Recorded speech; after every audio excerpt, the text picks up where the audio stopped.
Assalomu alaykum osonjonlar, kanalimga xush kelibsiz. Bugun men sizlarga judayam oson usulda tayyorlanadigan sardi salatni tayyorlanish jarayonini ko'rsatib beraman. Sabzavotlarni oldindan yuvib tozalab oldim, jarayon uzun bo'lib ketmasligi uchun. To'g'ralgan pomidorimizni katta qozonimga soldim va ketma-ketlikda to'g'ralgan bodring, chesnok va qizil bulg'orni solib, ustidan 3 qoshiq tuz solib yaxshilab aralashtirib oldim va bir qaynaguncha ustini yopib qo'yamiz. Bir qaynab chiqqach, oldindan to'g'rab olingan karomni soldim va yana yaxshilab aralashtirib oldim.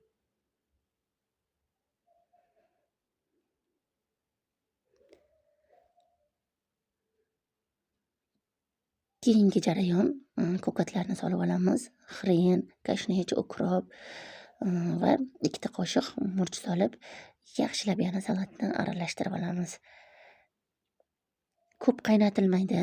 Bir qaynab chiqqach salatimizni oldindan steril qilib olingan bonkalarimizga solib bemalol yopib olsak bo'ladi.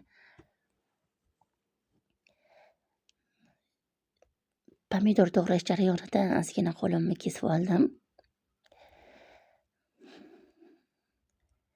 Mana pomidorlarimizni solib, salatlarimizni bonkamizni chiroyli qilib yopib olamiz. Hurmatli bekajonlar, osonjonlar, bu retsept sizlarga yoqqan bo'lsa judayam xursandman. Albatta sizlarga ham tayyorlab ko'rishingizni tavsiya qilaman.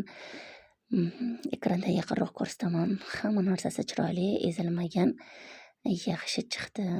Keyingi videolarda ko'rishguncha